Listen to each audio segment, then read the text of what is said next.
देखिए, 2023 समाप्त होने वाला है, या शायद आप इस वीडियो को जब देख रहे होंगे तब तक समाप्त भी हो गया होगा और आपने ब्रह्मचर्य में कई गलतियां की होंगी। लेकिन मैं चाहता हूं कि 2024 से हम सभी ब्रह्मचर्य का नया संकल्प ले। तो उसके लिए मैं आज 3 बातें बताने वाला हूं। इसे समझना ब्रह्मचारी के लिए बहुत अनिवार्य होता है।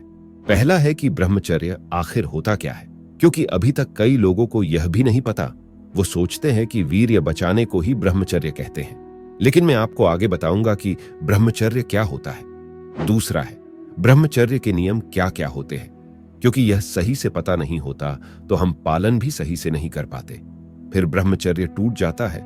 और तीसरा है कि ब्रह्मचर्य की शुरुआत कैसे होती है, क्योंकि नए साल 2024 में सही से समझकर एक बहुत अच्छे तरीके से शुरुआत करना है और अपने जीवन को एक नई दिशा देना है। ब्रह्मचर्य ही जीवन है और वीर्यनाश ही मृत्यु है। देश में ब्रह्मचर्य का कितना पतन हुआ है, यह हम और आप सभी जानते हैं। हम भी आप सभी के बीच से ही है, इसलिए हमें भी पता है कि वीर्यनाश के कैसे कैसे विचित्र विचित्र कृत्रिम उपाय निकाले गए हैं। 20-20, 25-25 वर्ष के नव युवकों के चेहरे पिचके हुए, और यह इस उम्र में ही बूढ़े दिखाई देते हैं। अभी हम सबसे पहले ब्रह्मचर्य को समझते हैं कि आखिर ब्रह्मचर्य होता क्या है। तो इस बारे में सबसे पहले तो यह जान लो कि सिर्फ वीर्य रक्षण करना ब्रह्मचर्य नहीं कहलाता, लेकिन यह बात सत्य है कि ब्रह्मचर्य का यह बहुत विशेष हिस्सा है।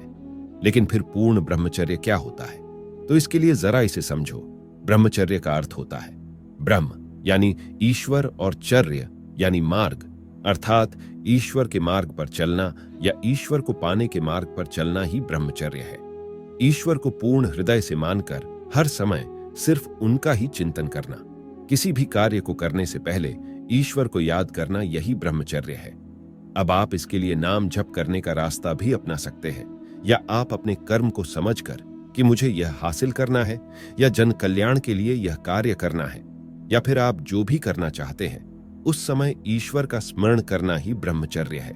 और जो गृहस्थ जीवन में रहकर यह कार्य करते हैं, जैसे माता पिता की सेवा करते हैं या अपने परिवार का भरण पोषण करते हुए यह करते हो, तो आप ज्यादा सम्मानजनक बन जाते हो ईश्वर के लिए।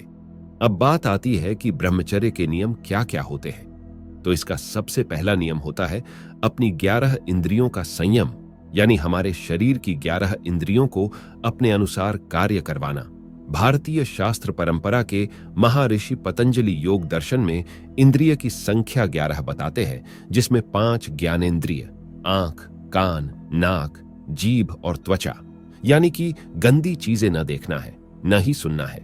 किसी भी ऐसी गंध से दूर रहना है जो कामोत्तेजना को प्रबल करे। तामसिक भोजन का सेवन नहीं करना है और बिना आवश्यकता के अपने आप को भी स्पर्श नहीं करना है। अब है 5 कर्मेंद्रिय हाथ, पैर, मुंह, गुदा और लिंग। यह तो आपको पता होगा कि इन्हें कैसे नियंत्रण में रखना है। और अंत में आता है मन, जिसे मिलाकर पूर्ण 11 इंद्रिय होती है। मन जो कि बुद्धि की एक अवस्था होती है।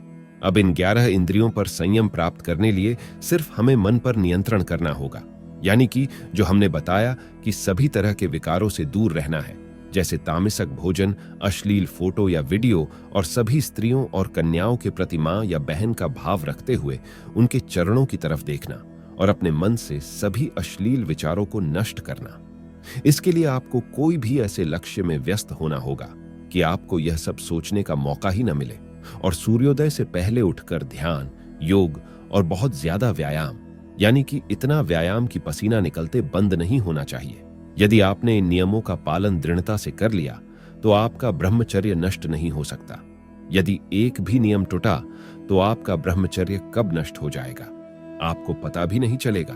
और आपको बहुत ज्यादा व्यायाम इसलिए करना है ताकि आपका वीर्य आपके शरीर में ही पचने लगे, क्योंकि जब यह आपके शरीर में पचने लगेगा, यो नाइट फॉल की समस्या पूर्ण रूप से समाप्त हो जाएगी और आपके शरीर की संरचना में भी सुधार आएगा। अब हमने ब्रह्मचर्य को समझ लिया, ब्रह्मचर्य के नियमों को समझ लिया, लेकिन अब बात आती है कि ब्रह्मचर्य की शुरुआत कैसे करें।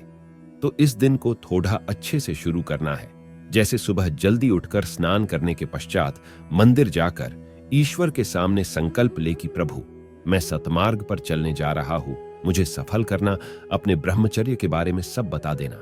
और तभी से हमने जो नियम बताए हैं उनका पालन करना प्रारंभ कर देना, पूरी आत्मा से अपने आप को ब्रह्मचारी मान लेना। लेकिन यह बात दूसरों को पता नहीं होनी चाहिए, आपके अलावा सिर्फ ईश्वर को पता होना चाहिए, क्योंकि जब तक आप उसका परिणाम नहीं बताओगे, लोग गलत बात ही करेंगे और लगभग 30 दिन के बाद आपके शरीर की ऊर्जा बाहर नजर आने लगेंगी। और आप यदि हनुमान चालीसा का पाठ करना प्रारंभ कर दो तो आपसे प्रबल और शक्तिशाली दुनिया में कोई नहीं।